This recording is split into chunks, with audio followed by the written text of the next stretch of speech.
Hi everyone, my name is Holy Baby. My pronouns are he, they. Again, this is one of those exceptional videos that normally we use the pipe dream, my creative counterpart and I, to share our art and everything we create, but recently I've been feeling the need to speak out on a lot of things that are important to me. And one of those is dealing with my diagnosis with borderline personality disorder. One of those things I don't often see portrayed in a very positive light. So what I'm hoping to do with this video is I actually got my hands on the diagnostic criteria, which I have in front of me here, for borderline personality disorder. I kind of snuck it out of one of my therapy sessions, but basically this is what they use to diagnose people with borderline. So what I'm going to do is I'm going to start by reading this to you, and then I'm going to share some of my own experiences, and then we can see if there's anything that you relate to or that you see yourself in. And then lastly, some resources and ways for you to get help if you feel like you fall into any of these categories. So with that being said, I know it's a heavy topic. I want to give a trigger warning about self-harm and a trigger warning about mental health. If you're not in the best place right now, by all means, this might not be the easiest or best video for you to be watching, in which case just take care of yourself, rest until you, and if you feel ready to learn a little bit more. Okay, so this is the borderline personality disorder diagnostic criteria. This is 30183 F60.3, so that's where it is in the whole notebook of diagnoses. So it's labeled as a pervasive pattern of instability of interpersonal relationships, self-image and effects, and marked impulsivity beginning by early adulthood and present in a variety of contexts as indicated by 5 or more of the following. So there are a few different things listed here, but I'll read those out to you. So the first one is frantic efforts to avoid real or imagined abandonment. And abandonment is a very key word for people who struggle with borderline personality disorder. That's something you'll see pretty much across the board, is that fear of abandonment, which is hard to explain to somebody who maybe doesn't feel on the level of intensity that someone with borderline personality does. But abandonment is a big one that we'll come back to as well. So the second one is a pattern of unstable and intense interpersonal relationships characterized by alternating between extremes of ideation and devaluation. So that's a lot. That's a pill to swallow, that sentence, but basically you could look at it as a period of a long-running period of disruptive relationships, difficulty maintaining relationships, anything that falls within that category. The third one is identity disturbance. Markedly and persistently unstable self-image or sense of self. I'll get into my own experiences with that later. The next one is impulsivity in at least 2 areas that are potentially self-damaging, e.g. spending, sex, substance abuse, reckless driving, and binge eating. Another one is, we have number 5 here, recurring suicidal behavior, gestures, or threats, or self-mutilating behavior. Number 6 is affective instability due to a marked reactivity of mood. So by that they mean intense episodic days, dysphoria, irritability, or anxiety lasting from a few hours to rarely more than a few days. And then number 7 is chronic feelings of emptiness. Number 8 is inappropriate, intense anger or difficulty controlling anger, e.g. frequent displays of inappropriate, intense anger, constant anger, and recurrent physical fights. And the last one is transient stress-related paranoid ideation, or severe dissociative symptoms. So I'll tell my story with getting diagnosed with borderline personality disorder. So I have been in and out of mental hospitals for probably the last, Ward 9, for probably the last 10 years of my life. And I'm 28 now, and I just got, within the last few months, I just received an actual diagnosis, and it's actually given me a lot to work with. For instance, when I would do any of these things or hurt myself or have difficulties with anger and expressing anger and saying horrible things sometimes, I would feel like that's the real me, like that's the me that comes out, the evil self, but I felt like I was this really bad person. But it turns out there's some imbalances in my brain and I needed some help. And borderline personality disorder has a history of commonly being misdiagnosed as bipolar. And it's not that. It's kind of a whole other thing that I think throughout the years has branched off even from dissociative identity disorder, which is something that I thought I had, where there's almost alters that run your life, if that makes sense. Like you have alternate personalities and certain personalities are at play at certain times, and that can take, for some people that can be very extreme. For myself, it's just more the regulation of emotion that is really my big struggle. So yeah, I wanted to read through those and apply them to my life and let you know. So through being hospitalized, probably anywhere between 7 to 10 times, anywhere from 2 days to a month at a time. When I was diagnosed with borderline this past time, I ended up just sitting down with a psychiatrist because you have to see a psychiatrist when you're in a mental ward. And I said, I've been looking for a diagnosis for 10 years and nobody's been able to help me. Please help me. Please put me on the right meds, give me the right resources, you know.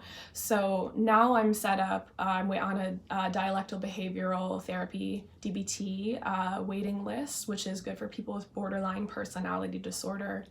I'm seeing a therapist. I do have a psychiatrist who is the person who initially took the time to actually sit with me and work through what my problems were and gave me the diagnosis in the end. So basically, so the first one was frantic efforts to avoid being abandoned. So a lot of people, like I said, with borderline struggle with the idea of being abandoned. Usually this relates back to some sort of childhood issues. It's said that people with borderline personality disorder are more likely than almost any other disorder to have been sexually molested or abused or taken advantage of or even raped in their childhood, show a greater it's a greater chance that you'll end up with this disorder. And I initially thought I had dissociative identity disorder just from years of guessing, but it turns out it was borderline.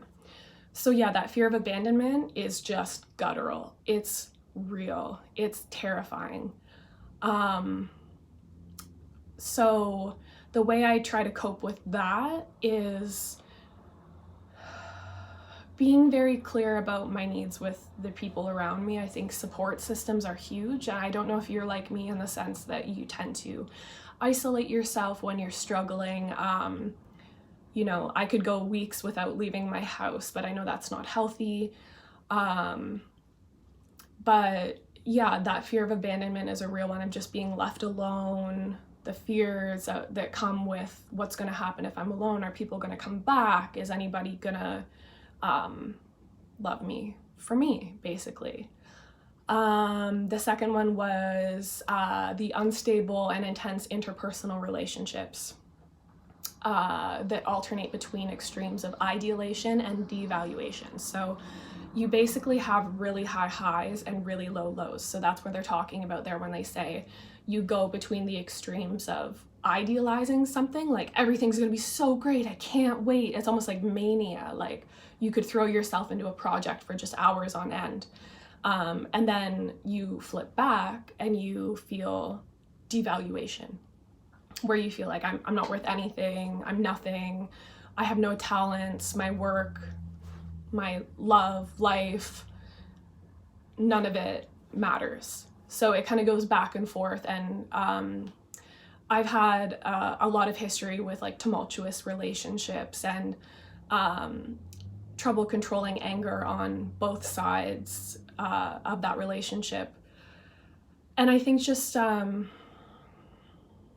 it's hard to do this without a diagnosis, but I think taking responsibility and saying, okay, this is my cross to bear.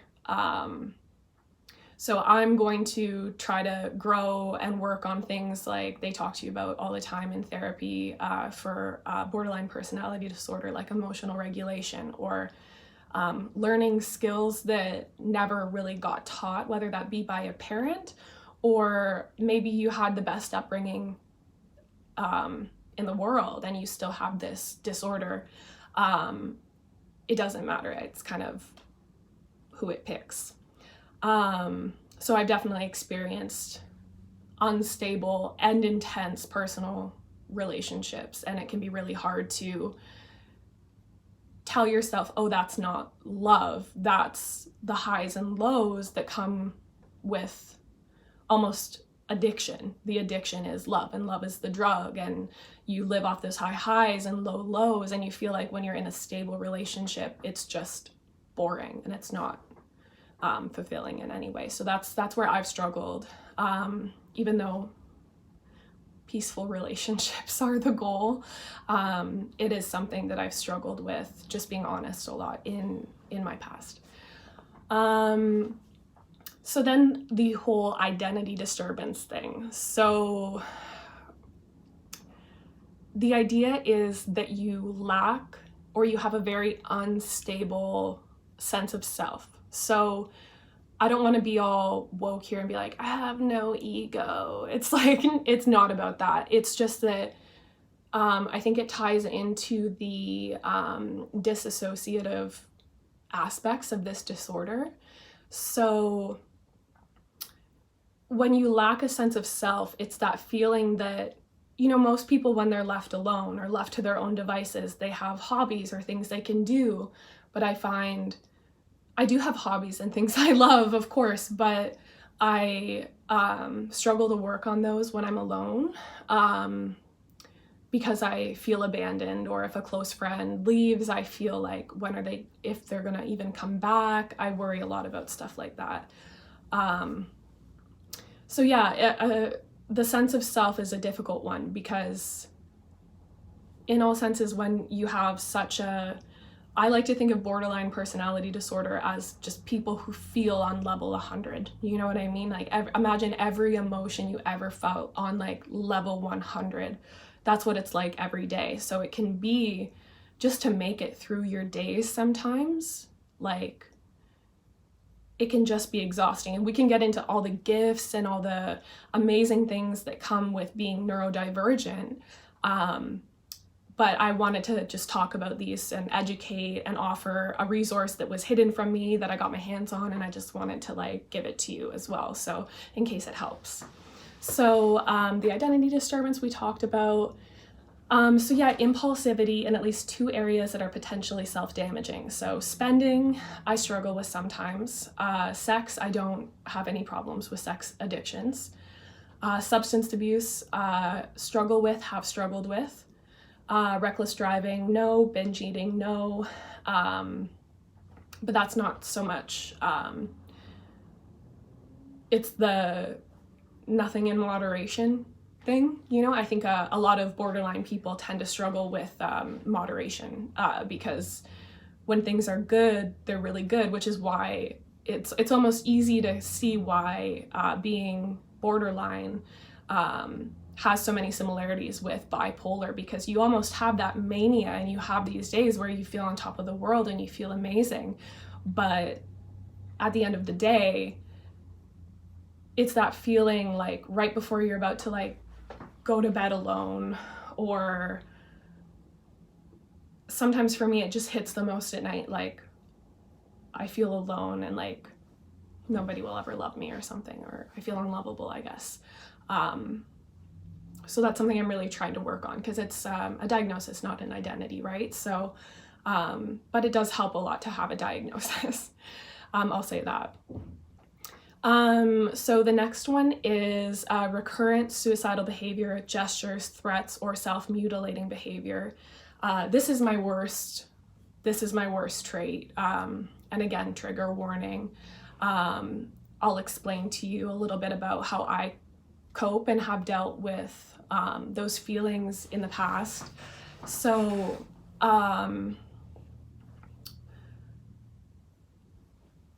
I've been self-harming since I was very young.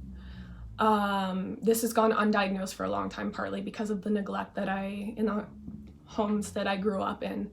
A personality disorder was sort of the last thing that would have been considered.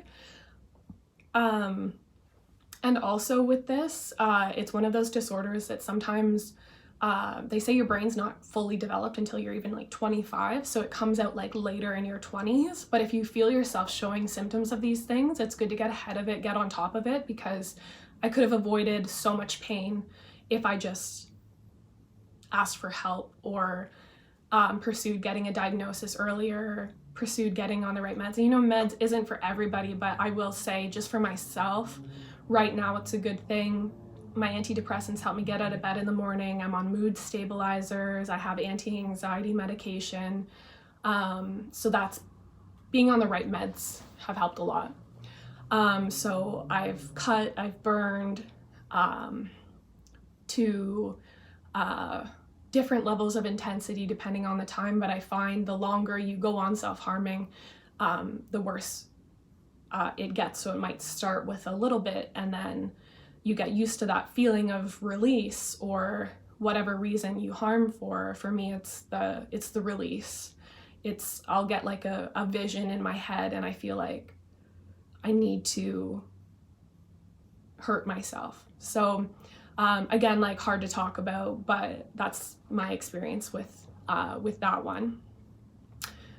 So the next, and even threats is a big one. So even if you're not suicidal, a lot of borderline people will threaten people that they're going to kill themselves because of someone else, or a lot of threatening your mental health to almost get a need met. You know, I don't think anyone's intentionally manipulative, but I think everyone manipulates, and we manipulate because we don't feel like there's a way to get our needs met authentically. So yeah, the next one is affective instability due to a marked reactivity of mood. So intense episodic days, for sure. I experience those. Those are the days I just have to pull the curtain, lie in bed, white knuckle it, and pray that tomorrow is just a better day. Dysphoria.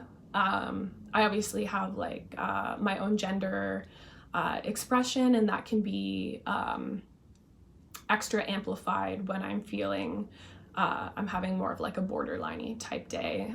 So I feel dysphoria about a body that I wish I had, or things about myself that I would change so that my outside reflects my inside more. Irritability or anxiety lasting from a few hours to a few days. I find when I'm in a really bad mania, personally, I will have these like ecstatic visions, and they're all self-harm. And it's sort of sitting through those, learning how to sit through those uncomfortable feelings without actually doing harm to yourself, I found helpful. Meditation is a key. Again, everything with borderline is baby steps. Don't push yourself so hard, because you're not going to be able to just get over this in a day. You know, this is a lifelong journey, just like being an addict. Do you know what I mean? So mood changes is what it's talking about. Huge mood changes. So that's definitely something that I struggle with. The next one was chronic feelings of emptiness. That's another thing I feel all the time and I struggle with, even though I have really good friends and I have a chosen family out here where I'm living. I do struggle a lot with just emptiness and feeling like, what am I gonna do with my day? Oh my God, like nothing matters. Like I don't have any desires or wants, or it's just kind of like it's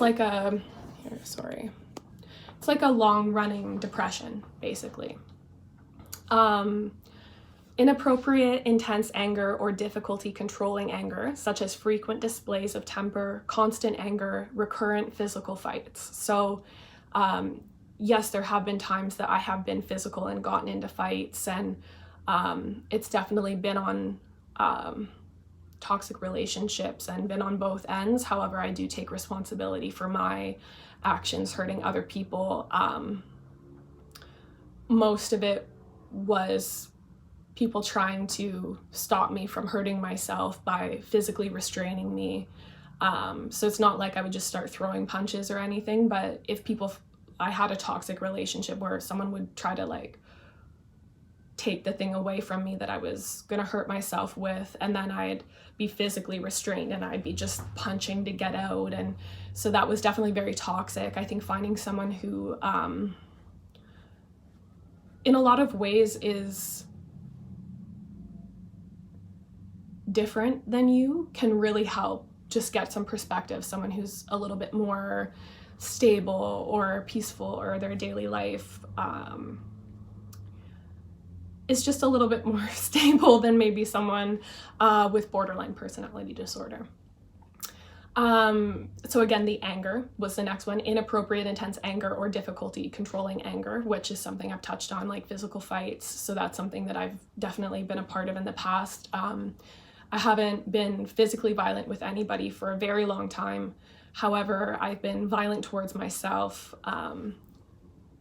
a lot, and that's something that I struggle with and I really want to work on. But I think just being honest and talking about this is sort of the best way to educate, and just maybe if you struggle with these, maybe you'll feel a little bit less alone as well.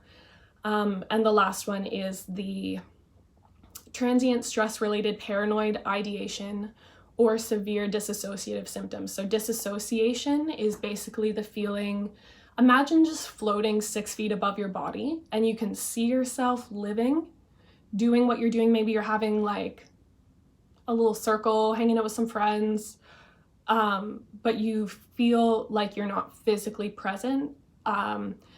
Dissociative episodes can be triggered by lack of emotional regulation. So maybe earlier that day something triggered you and you pushed it aside and you said, I can't deal with this right now.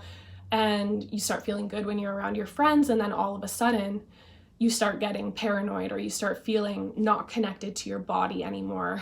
And that can be really scary. So that pretty much sums up the borderline personality disorder diagnostic criteria. I hope this has been helpful. Again, this was something I kind of smuggled out that I'm not sure if I was supposed to have, because it's what was used to diagnose me, but I felt like it'd be really helpful to share for anyone who wants to learn more about borderline personality disorder, whether you're just curious or you feel that maybe you have some of these signs and symptoms yourself. And if that is the case, I have a couple suggestions for you just to help ease your journey. One, I'm here, so if you want to comment any questions, or again, I'm not like the leading expert, but I can share my own experience. Like if one of your questions is like, how do I help myself stop self-harming? That's one of those questions we could talk about, or I can make another video about later if there's interest for it. So a couple of things you can do is look within your community to make an appointment with a psychiatrist. A psychiatrist is different than a therapist, different than a doctor, different than a nurse. A psychiatrist is who you need to talk to. They're the only one who can diagnose you. So getting on those waiting lists to see a psychiatrist, it can be very difficult and a long process. However,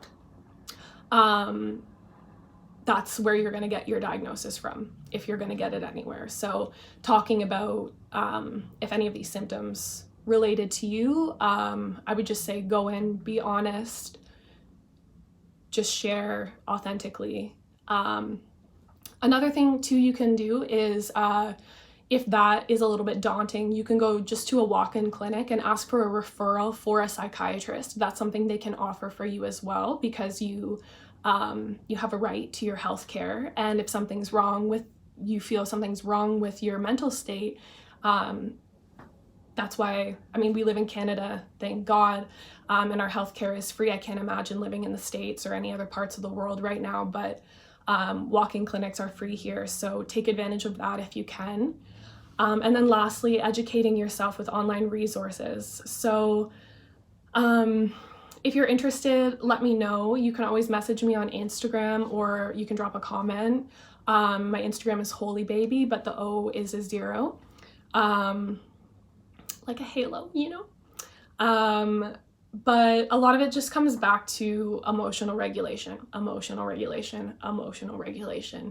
They talk a lot about in DBT, wise mind. So that's kind of the blend between your emotional feeling self and integrating logic into your emotions, so your emotions don't run, control your entire day. So that's my perspective. If you have anything that you think I've missed or anything that you're curious about, again, please let me know. This is a topic I'm really passionate about, and I feel like since I have this diagnosis, I could do some good with it by spreading a little bit more awareness about what it fully includes, and maybe that could help you. That's my hope. So thank you so much for watching, and I hope you all have a very blessed day, and I'll see you in the next one.